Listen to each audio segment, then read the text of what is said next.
Salve galera, como vocês estão? Tranquilos? Estamos em ano de eleição e como toda eleição vocês já sabem, se o seu candidato favorito vencer, tudo vai ser diferente, tudo vai melhorar. E se o seu candidato perder e a oposição vencer, o país acabou, estamos todos perdidos, acabou o mundo. Apesar de não sermos criancinhas de 10 anos, temos essa mentalidade, certo? Todo ciclo temos esse mesmo sentimento. Se ganhar o inimigo, acabou o país, e se ganhar o aliado, tudo pode ser diferente. E talvez, se você já é um inscrito do meu canal, você não acredite que as coisas vão melhorar muito caso a pessoa que você queira que ganhe, ganhe.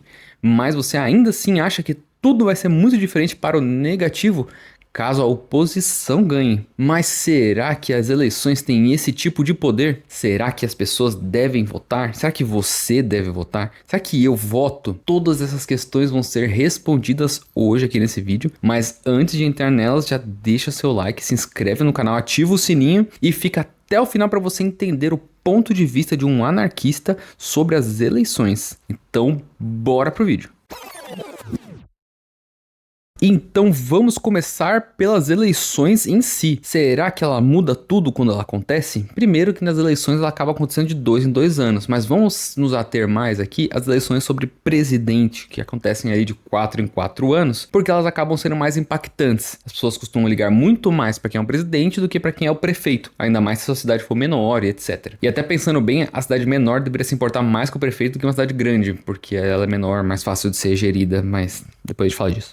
Mas vamos lá. Esse ciclo que acontece ali de 4 em 4 anos, nesses 4 anos você percebe que acontecem várias crises, várias coisas que vão gerando ali problemas para esses governantes. E quando chega essa época desse ritual das eleições, as pessoas vão ter a impressão de que essas crises vão ser resolvidas caso troque a pessoa que tá ali. Mas aí depende, porque se você gosta daquele candidato ou se você odeia muito os outros, você vai acabar criando desculpas para legitimar aquela pessoa no poder. Ou foi porque a oposição atrapalhou, ou foi porque ainda não deu tempo de acontecer, ou porque se entrar o outro, aí sim a crise vai agravar muito mais. Então você vai perceber que tem padrões.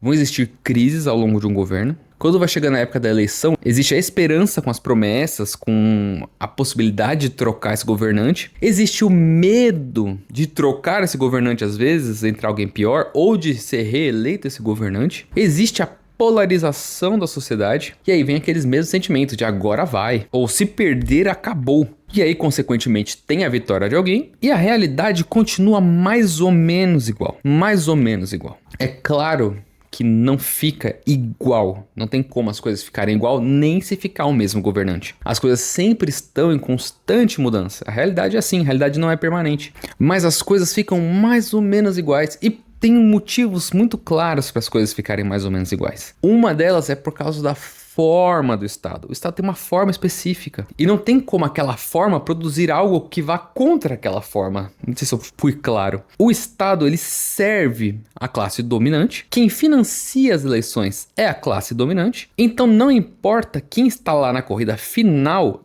está respondendo à classe dominante. Então, por exemplo, quando você vê quanto desmatamento houve na floresta amazônica no governo Bolsonaro, ou no governo Lula, ou no governo Dilma, ou no governo FHC, sempre está crescendo. Não importa quem entra depois, sempre está crescendo.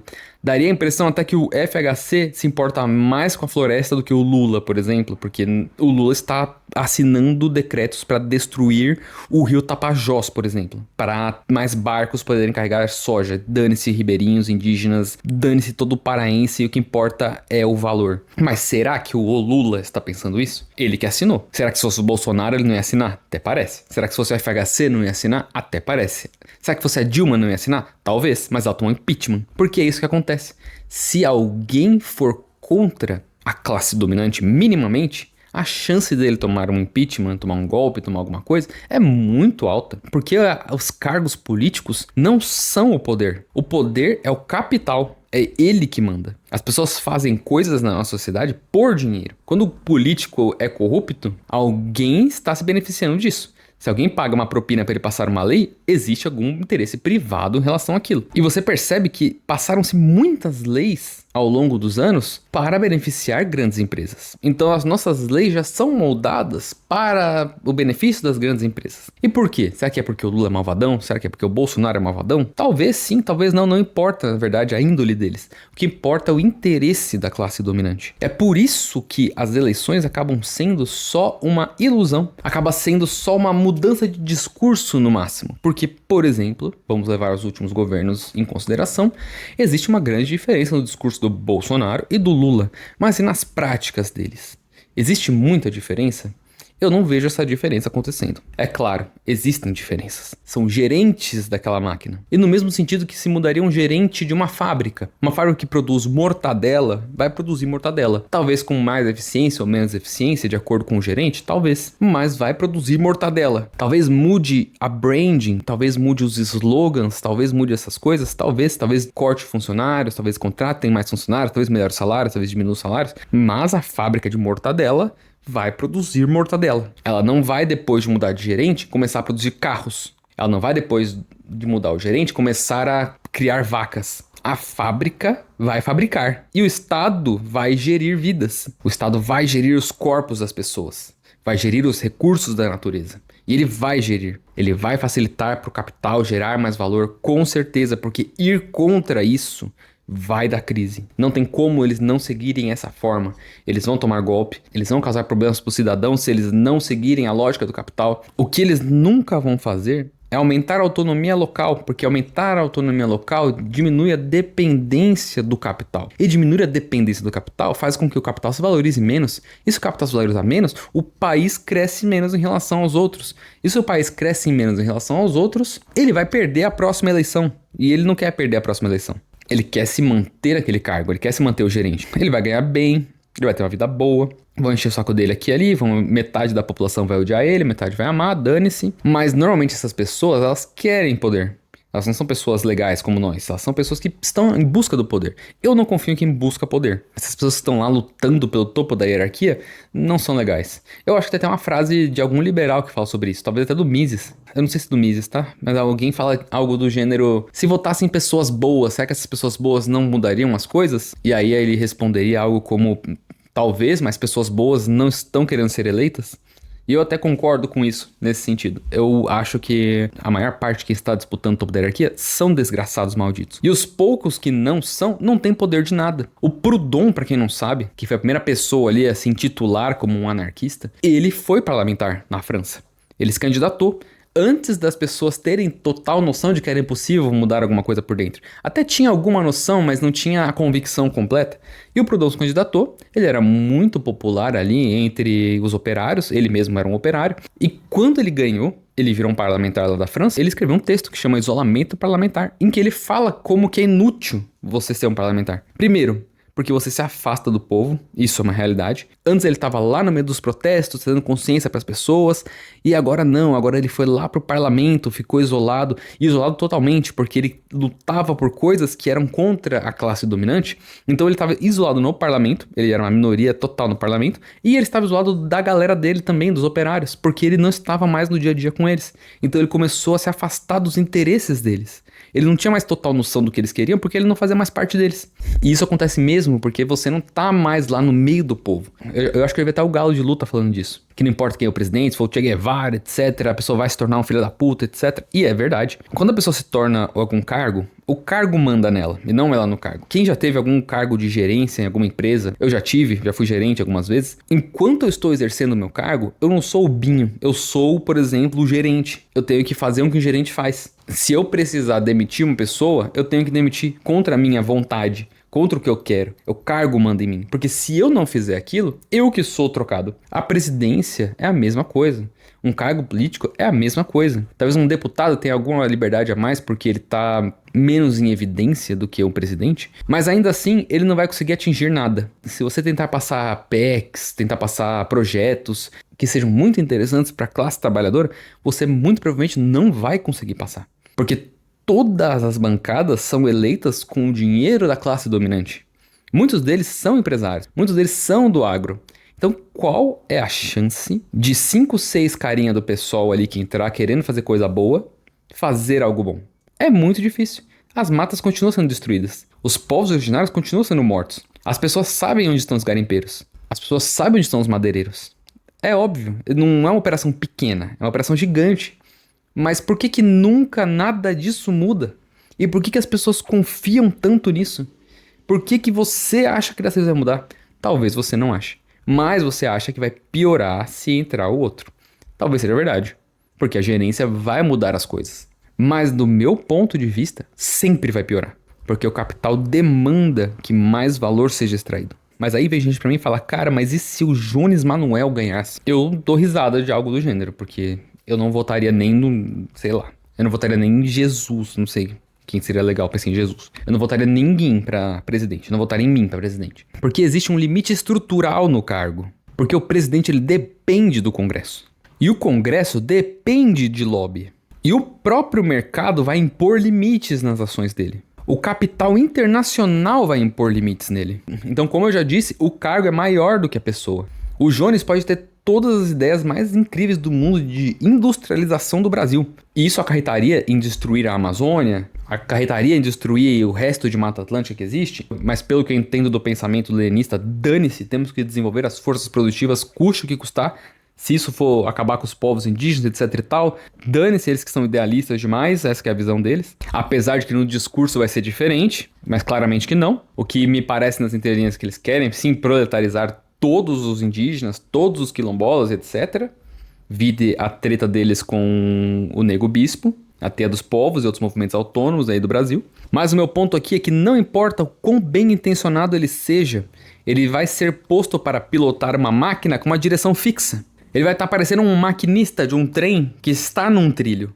Ele não vai pegar esse trem e sair para uma estrada fora. Ele vai seguir o trilho. Ele não tem opção, ou vão tirar ele. Mas e o voto em si, né? E você e eu? O que a gente pode participar nisso? A gente não pode fazer nada, então? O próprio ritual do voto, ele serve para criar uma catarse emocional. Ele serve para trazer um senso de participação para as pessoas. Ele cria uma sensação de dever cumprido. As pessoas, elas culpam umas às outras pelas falhas do sistema. Então tá uma merda tudo? Não é porque o sistema é uma bosta. É porque você não votou. Ou é porque você votou na outra pessoa. E é sempre assim. Ou não você, talvez o seu vizinho, ou talvez sua mãe, alguém votou errado e é por isso que as coisas estão numa merda. Porque existe a ilusão de que são os políticos que mandam nas coisas. Não são os políticos que mandam nas coisas. Quem manda é o capital. Quem manda é a classe dominante a serviço do capital. E os políticos estão a serviço da classe dominante e a classe dominante está a serviço do capital. Então dá até a sensação de que o voto está distribuindo o poder. Mas o que está acontecendo de verdade é que ele está legitimando quem está no poder. Porque as pessoas vão ter a impressão de que foi uma escolha.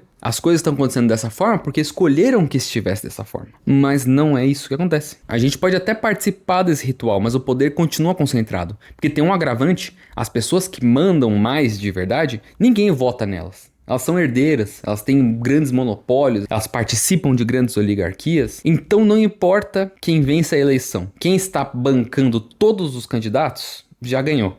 Basicamente isso. Mas aí você pode me perguntar, Binho, não existe o mal menor então? Eu acredito que sim. Eu tenho minhas preferências, obviamente, entre um candidato e outro. É claro que eu tenho. Eu acho que todo mundo tem. Mas eu vou confiar nele. Não dá pra confiar. Porque se ele não seguir as regras do jogo, ele vai ser tirado de lá. Por que o Lula nunca botou a Dilma pra fazer parte de nenhum ministério dele? Pelo que eu ouvi falar da Dilma, ela era muito honesta pro cargo. Então é muito melhor pra Dilma ficar numa prefeiturinha lá do interior, ficar como vereadora do interior, porque nesses lugares não chama muita atenção. Então dá pra especular que o Lula não queira alguém tão honesto nos ministérios dele, porque pode trazer problema para ele. Vai ter um isolamento parlamentar, vai ter essas coisas, mas ela pode asfaltar uma rua ou outra de vez em quando. É muito mais fácil a vida.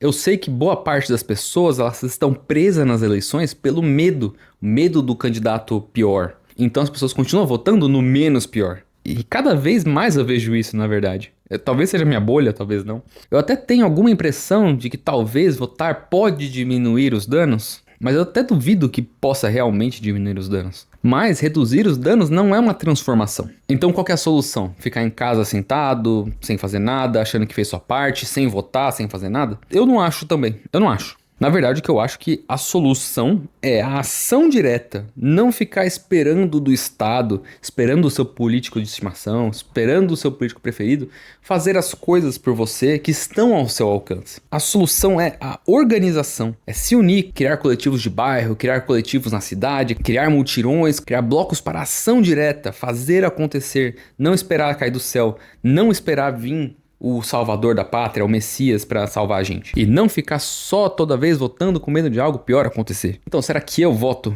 Não voto há muito tempo. A última vez que eu votei, eu não consigo nem lembrar quando foi. Mas eu acho que foi na Dilma, a última vez que eu votei. Provavelmente na Dilma 1, não lembro. E depois de lá, nunca mais votei. Já paguei algumas multas, já justifiquei outras e eu não voto. Mas você deveria votar? Cara, isso é você com você. Eu não sou o tipo de anarquista que vai falar pra você não votar. O que eu vou falar pra você é não achar que você fez a sua parte ao votar. É muito importante você entender que você não fez a sua parte ao votar. É extremamente importante você entender que você não fez a sua parte ao votar. Você não impediu o fascismo nas urnas, você não fez o menos pior acontecer, você não elegeu o salvador da pátria. A sua parte real não é nas urnas. A sua parte real é numa ação direta. Então a solução não é votar, a solução é organizar-se. Até no livro Por Terra e Território, que eu já indiquei pra vocês aqui, eles falam como eles perceberam ao longo do tempo que não adiantava eles votarem em ninguém. Eles, como sociedades indígenas, quilombolas, sem terra, etc., perceberam que não importava em quem eles votavam, direita, esquerda, etc. Os partidos queriam sim os votos deles, mas assim que eleitos, azar de vocês, meu irmão. Estamos fazendo o possível. Uma hora a gente chega em vocês, mas as vidas das pessoas são a última prioridade, se for uma prioridade, de qualquer governo gerido do capital. O interesse do capital é a produção de mais valor e não vidas. Se fosse vidas, não teria mineradoras, madeireiras, latifúndios, etc. Não teriam fábricas destruindo rios, destruindo lençóis freáticos. O interesse é a produção de valor. E esse valor não é pra gente. Esse valor é para a classe dominante. Esse valor é para o mercado em si. Então é isso. Você quer votar? Você tá morrendo de medo? Quer votar? Fazer o quê? Vota. Fazer o quê? Você que decide sua vida. Não sou eu que vou mandar em você. E eu não vou tirar a carteirinha de ninguém também. Você não é anarquista, você votou. O que é importante é, independentemente se você vota ou não, você tomar parte na sua vida, você aprender a tomar conta da sua vida, fazer ação direta, participar de organização, fazer o possível para atingir a autonomia. E autonomia, liberdade, ela não se conquista individualmente, ela se conquista coletivamente. Não dá pra você se libertar sozinho. Por isso você precisa se organizar. É muito mais fácil você conseguir alguma coisa do governo local, do seu prefeito local, dos seus deputados locais, indo lá na porta deles e protestando, do que você votando neles. Igual no Por Terra e Território eles falam, chegar com 10, 15 mil pessoas na frente ali da câmara de uma cidadezinha e começar a demandar por algo, vai citar os vereadores, o prefeito da região, e eles vão sim atender suas demandas. E isso acaba sendo muito mais simples do que esperar 4 anos para votar em uma pessoa, que essa pessoa vai pedir por favor para eles fazerem alguma coisa. Isso não acontece. Então a pressão popular, greve, ação direta, tudo isso é muito mais importante do que votar. Se as pessoas se mobilizassem como elas se mobilizam para pedir votos, para fazer as coisas acontecer, tudo seria muito melhor. E é por isso que eu não gosto das eleições. É por isso que eu não gosto do voto. É por isso que eu fico puto quando alguém fala que eu tenho que votar em alguém. Eu não vou votar, não adianta. Ah, Binho, pelo amor de Deus, vota, não sei o quê. Não, velho, não vou votar, mano. E outra, no dia que o pior candidato do mundo ganhar, porque faltou um único voto, aí você pode vir aqui e me cobrar. Falar, Binho, foi sua culpa, você não votou naquela pessoa. Aí eu vou falar, putz, real, mano. Faltou meu voto pra mudar tudo. Enquanto isso não acontecer, não venha encher meu saco. Na minha visão, poucas coisas são mais despolitizantes do que a política institucional. Poucas coisas despolitizam mais alguém do que ela ficar pedindo voto para candidato. A eleição é o momento mais desmobilizador que existe em relação a uma emancipação real das pessoas. E eu acredito que esse é o meu ponto de vista. Espero não ter sido muito dislexo e fico agora com o finalzinho.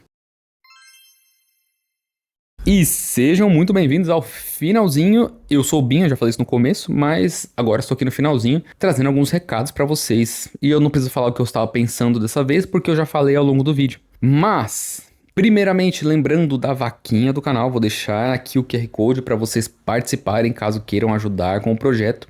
Também lembrando que temos a área de membros do canal, eu posto vídeos exclusivos lá, que vocês aqui nunca vão ver, e também posto vídeos antecipadamente lá. Esse vídeo, por exemplo, saiu primeiro lá e depois foi pro público aberto. Segundamente, eu fiz esse vídeo num formato bem diferente dos outros. Eu preciso muito que você que já acompanha o canal comente aqui o que você achou desse formato, por que estou fazendo ele assim.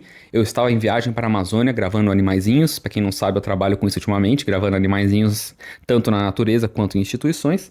E eu fiquei meio sem tempo para fazer roteiros. E aí eu já queria falar de eleições, e eu pensei, e se eu fizer com simplesmente o que eu tenho na minha cabeça? E aí saiu esse vídeo. Então, se vocês acharam que ficou legal, se vocês acham que a minha cabeça pura, sem roteiro, acabou gerando um vídeo interessante, por favor, deixe nos comentários, porque se der certo, é bem provável que eu consiga fazer mais vídeos por semana nesse formato. Não é simples também, porque eu sou muito dislexo e eu acabo falando uma pá de coisa que fica desconexa e fica difícil pra editar. Mas eu economizo tempo no roteiro. Mas eu acabo economizando tempo no roteiro e eu posso falar de alguns assuntos menos densos. Por exemplo, se eu for tratar de valor, que nem eu já falei em outros vídeos, eu acho importante sim eu ter um roteiro. Se eu sair falando de valor, eu vou me perder e vai ficar bem confuso tudo. Mas talvez de assuntos mais simples, talvez assuntos do momento, se eu for tratar um caso Epstein, se eu for tratar de alguma notícia recente, algum acontecimento, eu consigo abrir a câmera e sair falando. Ainda assim, eu acho que eu fico meio dislexo. Então, por favor, comenta aqui embaixo o que você achou. Esse vídeo foi bem mais orgânico também. Porque normalmente eu faço meu roteiro, pego as pesquisas que eu fiz e eu estruturo usando uma IA. E aí eu percebo que a IA ela acaba tendo alguns vícios. E mesmo que eu tento corrigir ela, ainda assim eu sinto que perdeu um pouco a organicidade? Organicidade? Não sei falar essa palavra. Então, mesmo que o roteiro seja 100% autoria minha, a estruturação dele não é. A estruturação não é 100% de autoria minha. Porque como eu sou dislexo, eu não consigo escrever bem também. Eu tenho um grande problema com escrita e seguir uma ideia até o fim sem me perder ao longo dela. Mas é isso. Eu vou ficando por aqui. Deixa nos comentários o que você acha sobre as eleições. Se você acha sim que eu deveria votar e por quê. Se você acha que sim, as coisas mudam muito de um governo para outro e que devemos sim largar tudo que estamos fazendo para fazer campanhas para políticos. Me fala todas essas coisas importantes. Mas deixa argumentos, tá? Não adianta você chegar lá pra mim e falar assim, não, Binho, você está errado e ponto final. Tem gente que faz isso e aí eu fico pensando, por que será que eu tô errado? E eu não sei por quê, porque a pessoa não argumentou. Principalmente quando alguém comenta assim, é idealismo e pronto. Sem argumentos. Então lembre-se de dar o like, se inscrever, ativar o sininho e tamo junto e valeu, galera.